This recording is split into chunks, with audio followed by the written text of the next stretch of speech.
Europe 1. Le journal de 8h sur Europe 1. Fanny Marceau. Bonjour Fanny. Bonjour Dimitri, bonjour à tous. Encore une nuit tropicale qui s'achève, encore une journée de chaleur insoutenable qui démarre. 49 départements sont en vigilance rouge canicule, 40 en orange. Un enfer pour la majorité d'entre nous et qui n'est pas sans conséquences, notamment sur le système scolaire. Face à un phénomène qui dure et qui s'intensifie, 2000 établissements ont dû se réorganiser, dont 845 écoles et collèges totalement fermés dès aujourd'hui. La galère pour les parents pris de court. Christophe Bordet avec Caroline Baudry. Oui, alors qu'il a fait 26 degrés cette nuit à Paris et que l'on va approcher les 40 degrés aujourd'hui, ce sont des dizaines d'écoles de la capitale qui vont rester fermées. Un casse-tête pour de nombreux parents.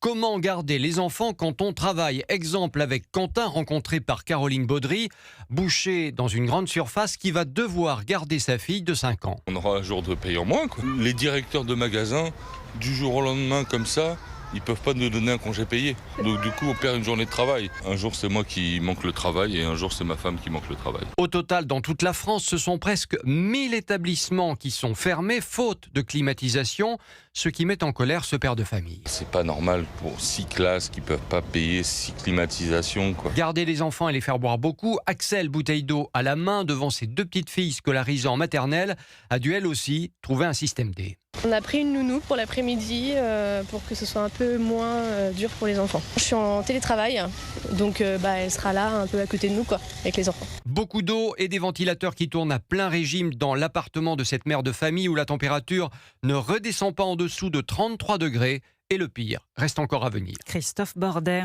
Faut-il fermer les écoles pendant les périodes de canicule? Qu'en pensez-vous? C'est la question du jour sur le site et l'appli Europe 1. Vous pouvez répondre dès maintenant. La chaleur qui impacte aussi les transports. Île-de-France Mobilité annonce aujourd'hui la suppression de plusieurs trains et RER.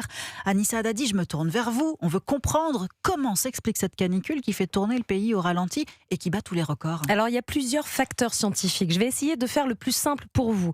Nous avons en ce moment une dépression qui touche le Portugal. Cette dépression provoque une remontée d'air subtropical très chaud depuis le Maghreb vers la France et vers l'Europe de l'Ouest de manière générale. Alors vous allez me dire, ok, mais pourquoi cet air chaud ne circule pas? Pourquoi on suffoque en France? Eh bien tout simplement parce qu'en fait on a un puissant anticyclone qui bloque les perturbations, donc ça c'est bien, on n'a pas de mauvais temps, mais du coup les hautes pressions ne permettent pas à l'air chaud de s'élever, ce qui provoque donc un dôme de chaleur. Et quand l'air chaud est plaqué au sol, quand il est comprimé, eh bien les températures continuent à augmenter, ce qui fait un effet cocotte-minute. Et cet effet-là, eh bien on devrait l'avoir au moins jusqu'à vendredi. Merci Anissa. La canicule qui aurait fait au moins 3 victimes hier en Gironde. 3 personnes âgées de 80 à 95 ans sont mortes. À Bordeaux, il va encore faire très chaud cet après-midi, jusqu'à 43 degrés. Pensez à bien vous hydrater et à rester à l'ombre. 8h04 sur Europe 1, près de 3 semaines après la mort de Liana. C'est aujourd'hui à 11h que l'inspection générale de la justice et de la gendarmerie rend son rapport au gouvernement. Il s'agissait de comprendre pourquoi le suspect, Jérôme Barella, déjà visé par plusieurs plaintes pour viol sur mineur, n'avait pas été arrêté plus tôt. Pourquoi la justice et les enquêteurs se sont révélés si lents et inefficaces?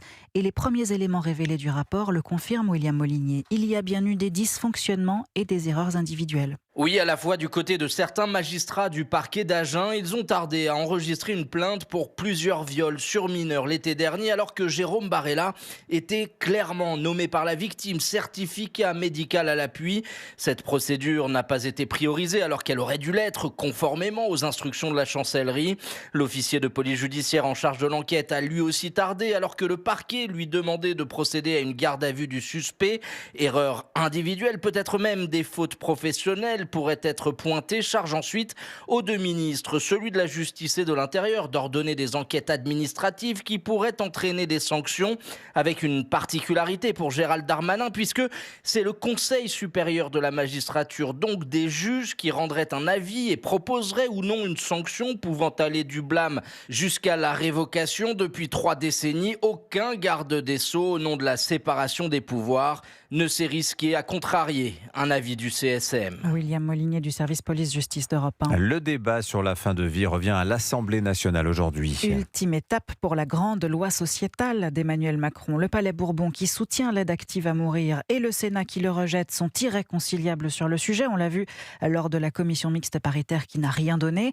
Retour donc à l'Assemblée. Les députés vont voter solennellement le 30 juin prochain avec un agenda très serré. Mayalène Trémollet. C'était l'une des priorités du second mandat d'Emmanuel Macron. Alors l'exécutif joue désormais la montre face à un calendrier parlementaire très contraint. Avec des élections sénatoriales en septembre et une campagne présidentielle qui approche, le gouvernement sait qu'il reste une fenêtre très étroite pour faire adopter le texte. Conséquence, le Parlement sait qu'il doit avoir légiféré malgré le désaccord persistant entre le Sénat et l'Assemblée nationale, comme le rappelle la présidente de la Société française des soins palliatifs, Ségolène Perrucchio. Il n'y a pas de consensus sur ce texte. Il n'y a pas déjà de consensus dans la société, il n'y a pas de consensus au Parlement. Il serait particulièrement dangereux et particulièrement une erreur de faire passer en force ce texte à l'Assemblée alors que la CMP n'a pas pu conclure. Alors si le parcours législatif prévoit de donner le dernier mot à l'Assemblée nationale, sénateurs et opposants réclament toujours une grande consultation nationale et pointent du doigt la promesse non tenue du chef de l'État d'organiser un référendum sur le sujet en 2024. Mayalène Trémollet du service politique d'Europe 1. Les sports, la Coupe du Monde de football, deuxième match de poule pour l'équipe de France ce soir à Philadelphie. France-Irak, c'est une première. Coup d'envoi 23h. Bonjour Cyril de la Morinerie. Bonjour Fanny Marceau, bonjour à tous. Bon, le match commence tard, mais vous le suivrez avec passion. 23h en française. Oui, c'est pas tôt. Vous allez le suivre comme des milliers de supporters ce soir, d'autant que l'enjeu est important, Cyril, pour les Bleus. Il s'agit de confirmer leur belle entrée dans la compétition après cette victoire contre le Sénégal la semaine dernière. Oui, confirmer la belle deuxième mi-temps et se qualifier, puisqu'en cas de victoire, les Français seraient donc qualifiés pour les 16e de finale avec un objectif, Didier Deschamps l'a rappelé, in fine, à l'issue de cette phase de groupe, c'est de terminer premier pour s'éviter de longs voyages et rester dans l'Est américain. Alors vous l'avez dit, en face, c'est l'Irak. Les Bleus sont favoris. C'est la première fois que les Bleus affrontent ce collectif irakien qui a été battu par la Norvège 4-1 lors du premier match, mais qu'il y a une quinzaine de jours en amical, ces Irakiens ont accroché l'Espagne avec un match nul 0-0. Donc côté composition, Didier Deschamps pourrait faire un petit turnover ce soir. Lucas Digne, Manu Koné et Bradley Barcola pourraient être titularisés. Un match qui pourrait être perturbé par une météo capricieuse. Pas d'orage finalement à Philadelphie, mais une grosse pluie et 30 degrés au coup d'envoi. Et Cyril, c'est aussi un match particulier pour le capitaine des Bleus et désormais meilleur buteur de l'équipe de France, Kylian Mbappé. Oui, avec un chiffre symbolique, à 27 ans, Kylian Mbappé va devenir le plus jeune joueur de l'équipe de France à atteindre 100 sélections. Une grande fierté pour le capitaine des Bleus. Une centième, c'est un chiffre historique, encore plus quand c'est en Coupe du Monde. Donc c'est sûr que ça va être spécial pour moi. Maintenant, on doit gagner pour se qualifier. Mais le plus important pour moi, comme je l'ai dit, c'est d'amener mon équipe le plus loin possible, de gagner la Coupe du Monde.